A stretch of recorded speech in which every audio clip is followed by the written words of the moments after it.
Hello అండి. Hi.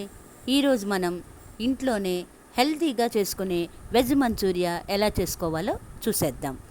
ముందుగా కావలసిన పదార్థాలు: సన్నగా తరిగిన క్యాబేజీ, క్యారెట్, ఉల్లిపాయ, పచ్చిమిర్చి రెడీ చేసుకోవాలి. కొద్దిగా కారం ఫ్లోర్ పిండి మరియు కొంచెంగా గోధుమ పిండి. గోధుమ పిండి ఎందుకు వేస్తున్నానంటే మైదా ఆరోగ్యానికి అంత మంచిది కాబట్టి నేను గోధుమ పిండిని తీసుకున్నాను. Soya sauce, chilli sauce, tomato sauce. ఇక తయారు చేసుకునే విధానం: ముందుగా ఒక బౌల్ తీసుకొని దానిలో క్యాబేజీ ముక్కలు, క్యారెట్ ముక్కలు వేసుకొని దానిలో ఒక 3 చెంచాల కారం ఫ్లోర్ పిండి, 2 చెంచాల గోధుమ పిండి వేసుకొని కొద్దిగా వాటర్ పోసుకొని దాన్ని మొత్తం బాగా కలుపుకోవాలి. మీకు ఈ వీడియో నచ్చినట్లయితే సబ్స్క్రైబ్ చేయండి, షేర్ చేయండి, మా ఛానల్ని లైక్ చేయండి. 3 టేబుల్ స్పూన్ల కారం ఫ్లోర్ పిండి, 2 టేబుల్ స్పూన్ల గోధుమ పిండి వేసి కొంచెం వాటర్ పోసి మొత్తం బాగా మిక్స్ చేయాలి. వాటిని మొత్తం అయిపోయిన తర్వాత బాల్స్ లాగా చేసి పక్కన పెట్టుకోవాలి. దీనిలో మీ టేస్ట్కి సరిపడా సాల్ట్ కూడా వేసుకోవాలి.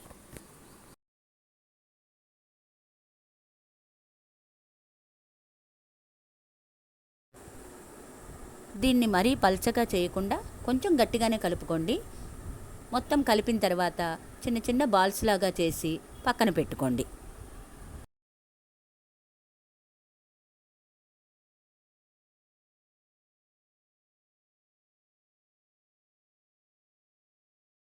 బాల్స్ రెడీ అయిపోయినాయండి. ఇక పొయ్యి మీద బాండీ పెట్టుకుని దానిలో తగినంత ఆయిల్ వేసుకొని అది వేడెక్కినాక ఈ బాల్స్ అందులో వేసి దోరగా వేగించుకోవాలి.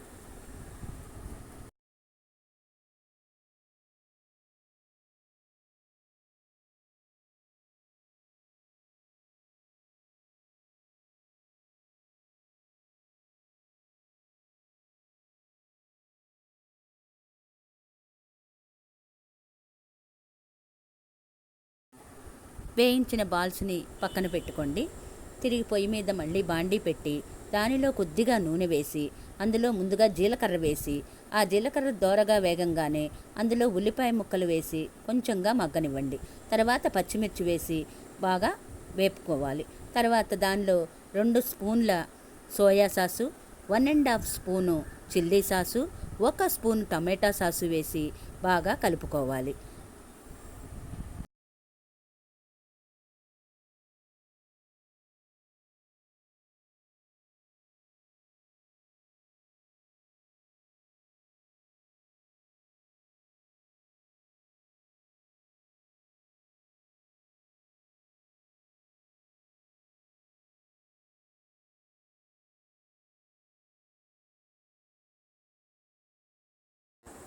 ఇవి కొంచెం వేగంగానే మనం కారం ఫ్లోర్ పిండిలో 1 స్పూన్ కారం ఫ్లోర్ పిండిలో కొద్దిగా వాటర్ పోసుకొని అది కలియపెట్టి దానిలో పోసుకోవాలి.